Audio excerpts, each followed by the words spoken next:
When you have everything so nice in life, it's great to have a great life. But what happens is you don't self-examine. You don't do a live autopsy. When you have a fucked up life, it almost forces you to do a live autopsy. It forces you to find strength from places that no one looks from. Because food is not at the ready. You know, I have a learning disability. It's not at the ready. I can't just pick up a book and start reading. Right. There's preparation behind everything I fucking do. There's everything I do has to come with so much fucking preparation. It's despicable. It makes me sick. My own personal life makes me sick. That's why I'm so disciplined now. Without my self-discipline, there is no David Goggins. Like, I can't stop reading. I won't be able to read tomorrow. I will lose it that fast. I cannot stop going to the gym. My mind is set up in a spot where, hey, the second I stop, it wants to stop. Because I had a quitting mind growing up. When you get beat the shit out of you all the time, your mind wants to go to that nice spot where you're comforted, where you're not trying, where shit is easy. That's where your mind, it doesn't want to think. You have all these things in the mind, and the mind can only absorb so much shit. So all the pain it has to go through, it wants to push it away and say, let's not do that. So every day I'm fighting where the mind wants to go. So it's a constant evolution, man. I've never arrived. I'm trying to reinvent the wheel. I'm like, oh man, I went through Navy SEAL training being fucked up. I ran over 7,000 miles in 2007 being fucked up. I did pull-up records being fucked up. Now that the mind is so fucking strong, let the body catch the mind. So that's now where I'm at. So I'm always trying to reinvent the wheel and see what I'm capable of next. I believe in life you must earn the right to be called a man. And a lot of people do not think the way I do, and that's fine. I'm not asking you to be David Goggins. Trust me, it's a hard fucking road to hoe. It's not fun. Like it. It's not fun all the time. But the thing about it is, you have to look, I looked at my hardships as challenges. Once I got over the pity party, because I went through that phase. Of course. I'm a normal human being. But I realized that got me exactly where I was at, even worse. As I looked at those challenges the way most people do, woe is me. Why the fuck can't I get a break? Why? I wish I was better. I wish my parents were better. I wish I had a better education. I wish this, I wish that. They have all these wish sandwiches. I started realizing, how can I fucking figure out how this shit can fucking work for me? So the one thing we don't do is when we're in that dark place is a great learning environment. If you can sit back in a dark place and find quiet to just think, there's so much power in your failures, in your fucking, in your suffering. Because why? You're still alive. Mm-hmm. You're still fucking here.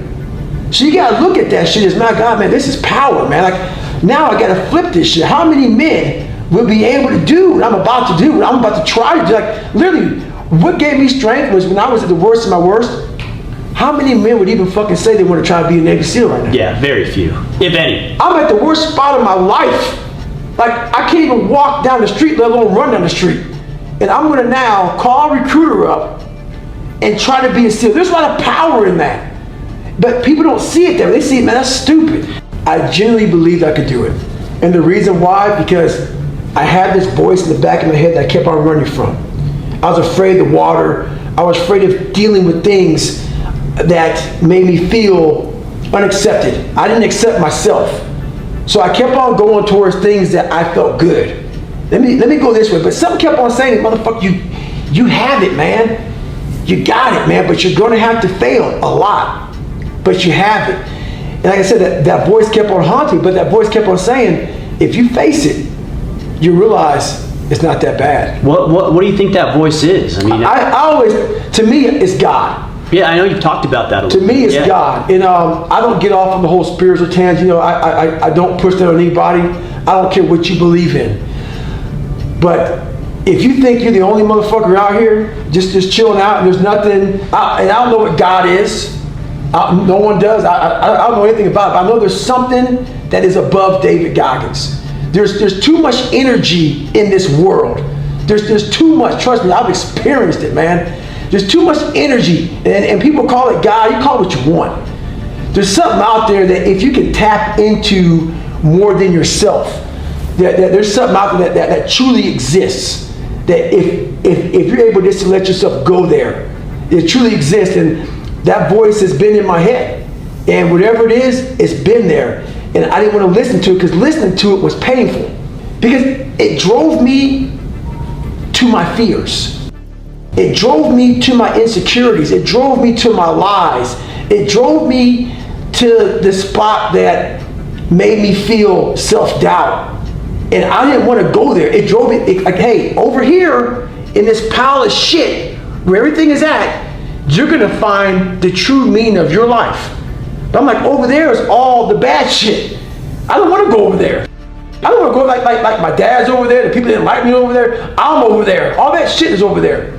But once you go over there and start to re-examine that shit and start to master what you're afraid of, it's unbelievable, man. Like, I wish to God, the only way I can really describe is if I can get my brain and put it in someone's head and say, all right, motherfucker, just shut the fuck up and just hear. I can't explain it well enough, but here, I'm not super fucking man.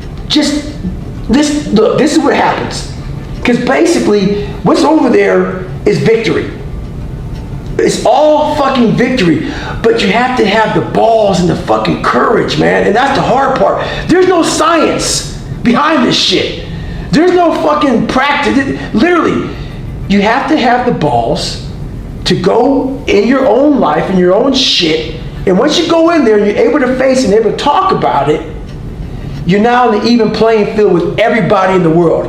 I don't give a fuck where you come from, how much money your parents have, how much money you didn't have. If you're able to handle yourself, know what you're about, know what you're made of, know how fucked up you are now on an even playing field with the world. So once I did that, all these people who have more money than me, where they came from, had great parents and everything, they're like, oh my God, I caught all you motherfuckers that quick. Because all the money, all the surface things go away.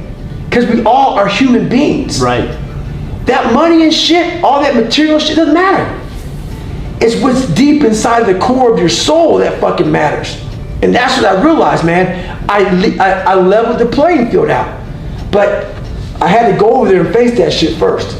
And I'm not one to kiss my own ass, because obviously I tell myself how fucked up I am. But I'm also believing you have to give yourself credit when credit's due.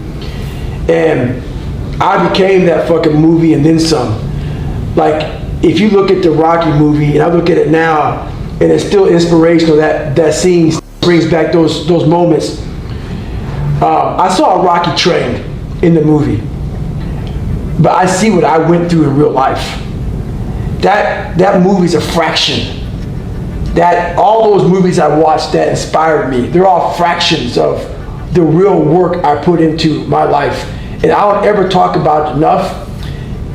The amount of work I put into being who I am, I don't have enough time in the fucking day. Like, I don't talk about it. I don't brag about it. No one even knows about it. Like 99.9% of the shit I did to get to where I'm at today was alone.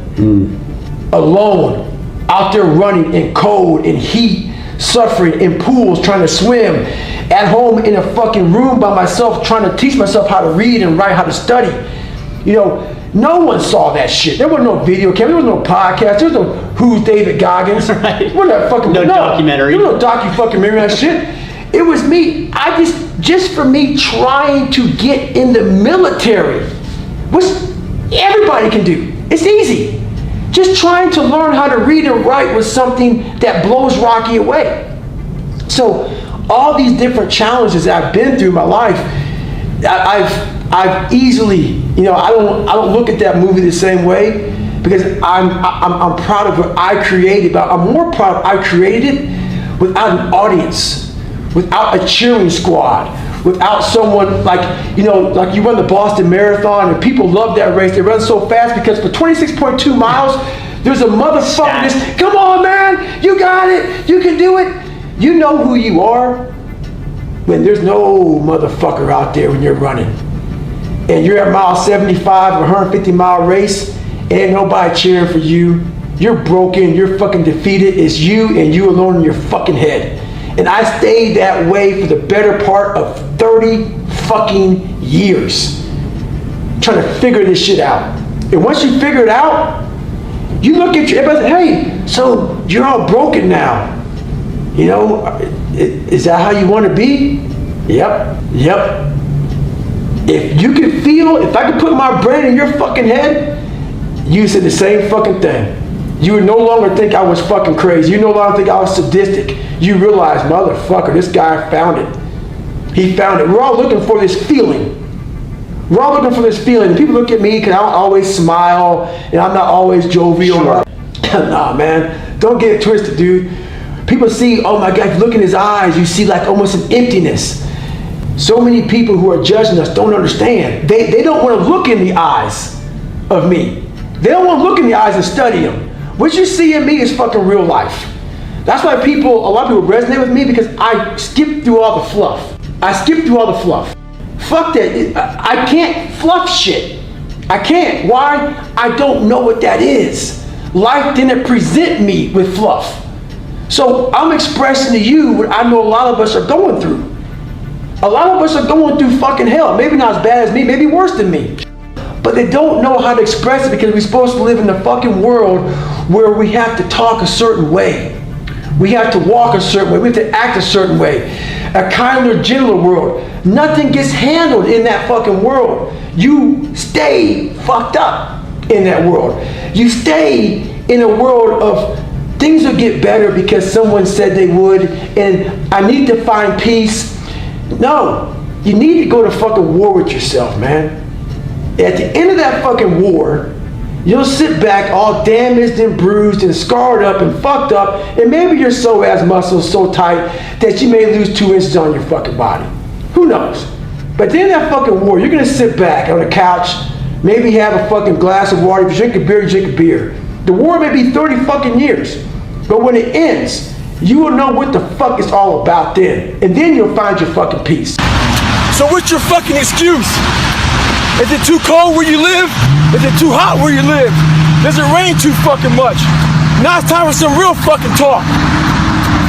Maybe you're the only black person applying for a fucking job. Maybe you're the only female. Maybe you're the only fucking gay person. Job, whatever the fuck it may be. Maybe that shit's in your fucking head. Maybe that's your excuse for not being better. Life's a real big fucking picture. When I was young, all those things got in my head. Black, fucking not smart enough, single mom, all that bullshit owns space in my head. If you're allowing people and things and situations to own space in your fucking head, you're losing. Last thing, life's one big fucking head game. You play with yourself. If you lose, it's because you allow life to get in your fucking head. Stay hard.